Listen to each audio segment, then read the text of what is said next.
to be. Let's go. You now kicking it with the Juice Bar. Open the week of the NBA season. Welcome to the Court of Opinion. I ain't gonna lie, this beat is jumping. But we got two cases on the docket this morning. The first case we're gonna be looking at the Los Angeles Clippers versus the Los Angeles Lakers. And then the second case we're gonna be taking a look at is the Milwaukee Bucks versus the Philadelphia 76ers. Let's get it. Let's proceed with case number one, and that is the Los Angeles Lakers versus the Los Angeles Clippers. So we're gonna open this case looking at the Lakers. So the Lakers started the game off pretty hot. They was pretty much hitting from all over the floor. They was hitting threes, mid-range jump shots. You had Anthony Davis being aggressive in the paint, catching oops, getting easy dunks. But then as the game progressed, the Lakers moved away from what they was doing to be successful. And I also partially blame that on their true identity came out because they can't shoot the basketball. Instead of being down in the post, being aggressive, getting easy buckets, Anthony Davis started to just hang around the three-point line. Let's take a look at some of these numbers from the Los Angeles Lakers.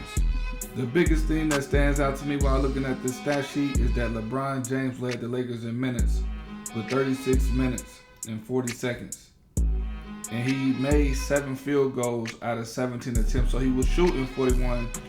And he did finish the game with 20 points. But in order for this team to be successful or somewhat competitive, Anthony Davis is going to have to step up and take care of that load. He did finish the game with 25 points though, Anthony Davis did. And like I said, he was being aggressive. But he did have an injury or somewhat of an injury when he had fell down.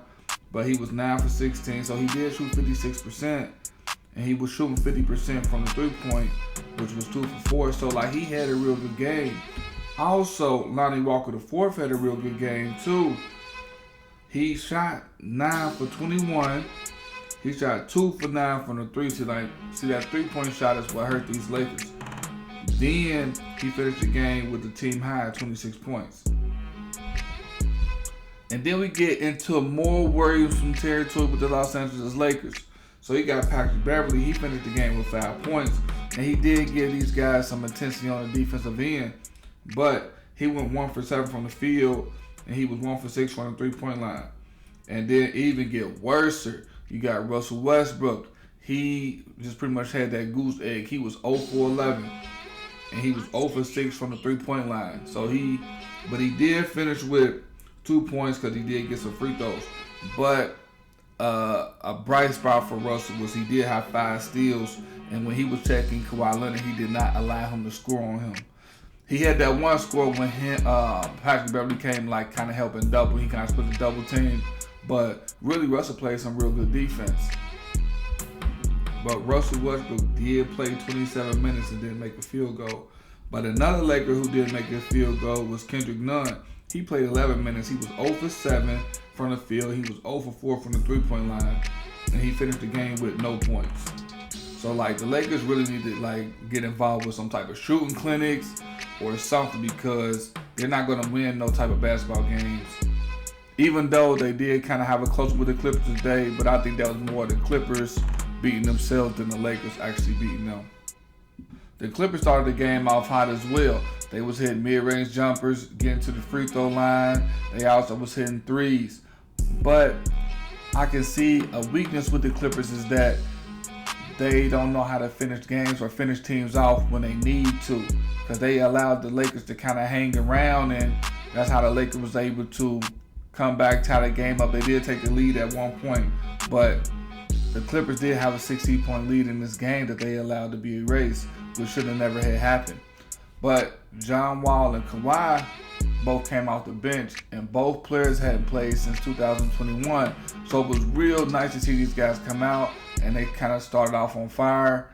And so that was real good to see. But I was mostly impressed with John Wall. He's still explosive, and that's going to be real key for this team going later down in the season if he can stay healthy. But let's take a look at the Clippers numbers. When I take a look at the Clippers stat sheet, I noticed that Paul George, he pretty much struggled from the field today. He shot 4 for 12. And then he was 2 for 7 from the 3-point line, but he did finish with 15 points. But then I seen John Wall, he had a decent night shooting. He was 7 for 15 at 46%, but he did struggle from the 3-point line. He was 0 for 4, but he finished with 15 points as well. But then he had Markieff Morris and Zubac. They both had 14. Norman Powell had 9. Reggie Jackson had 8. So like they just had like a balanced attack, a balanced scoring attack. And then Kawhi finished the game with 14 points. And this was his first game back since, like I said, 2021, along with John Wall. And he was 6 for 12. He shot 50%. And then he was 1 for 4 from the 3-point line. So this Clipper team got a lot to be happy about. But today I kind of felt like it was a battle within themselves, because they allowed these Lakers to kind of climb back in and dig that hole from that 16-point lead when they had no business doing that. Now we about to take a look at the team comparison. The LA Clippers had out-rebounded the Lakers 58-38, but the Los Angeles Lakers actually had more assists than the LA Clippers with 23-18, and they had more steals, 12-7. But then you had the Clippers, they had more blocks, 7-5. But a big key that kind of stood out for me, and that was interesting that the Clippers still won this game, is they had 21 turnovers. And I do know that Russell and Patrick Beverley, like during that second half, them guys did turn it up on that defensive end.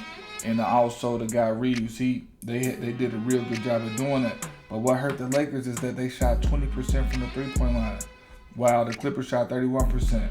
And then just overall field goal percentage, the Lakers shot 35%. And the Clippers shot 46%. So the Lakers, they just a bad shooting team. But the verdict is in. And the verdict is that both teams pretty much need to do a better job at shooting. The Clippers need to stop turning the ball over so much. And then the main thing is the Lakers may have to make some trades to get some shooters. But on to the next case. The next case is the Milwaukee Bucks versus the Philadelphia 76ers. And we're going to start with the 76ers here. So the 76ers, they kind of started the game out pretty slow. They weren't being aggressive. They weren't being physical enough. But like as the game progressed, they did pick it up. They started playing defense, solid defense on both ends.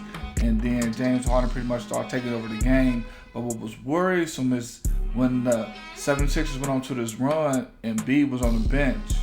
But let's take a look at their numbers. So like, look, James Harden had a real good game actually. He did play 40 minutes. He was 13 for 24. He shot 54%. But the thing is, he was 1 for 7 from the 3-point line. But he finished the game with 31 points. The concern is Embiid. Embiid is, I feel like, I know he's getting double teamed, but he got to start working hard to get those easy putbacks, get some offensive rebounds. Embiid only had 1 offensive rebound today. That's unacceptable for a big man. He also needs to start ducking in early, getting them running down the floor, getting those post up so he can get the quick buckets so the double team won't be able to come. But it was a lot of times in transition on the defensive end when he didn't get back, and that was leading to 3-pointers for the Milwaukee Bucks.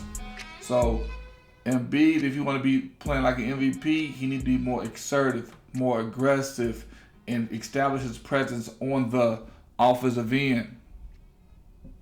But then another person that that has high expectations for this team is Tobias Harris.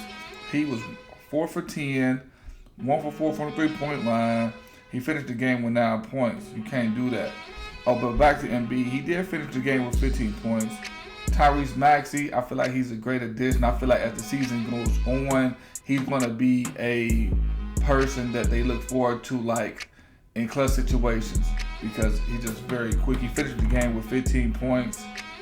He was 6 for 13, but he was 0 for 3 from the 3-point line. So I think the Philadelphia 76ers can improve, but it's only going to be like we need to be more aggressive. And then also they can't just be standing around. They need to start being more assertive on the offensive end. But then also shout out to James Harden, because he did go off in that second half of the game. He's the reason why they almost had the opportunity to win. But that 3-pointer that Matthew said hit was a dagger for him, and that was because Tobias Harris was digging too low, and he let him hit a 3 on him. And let's see what these Bucks was doing. When you look at the Milwaukee Bucks number, it was a balanced productivity, but the only concern was Jrue Holiday. Like, he had a real bad shooting night. He was 2 for 15 from the field and 0 for 6 from the three. So, you know, I can see him improve, but he has been struggling shooting. He struggled when they won the championship. He struggled last season. So let's see what happens this year. Hopefully he gets better shooting. But that'll do it for the Court of Opinion today. Hey, make sure that y'all hit that like button, man, and get this content pushed up out of there. And then also make sure that you guys, if you haven't subscribed to the channel, and leave a comment, because I want to know what y'all opinions is on the game as well. Until next time.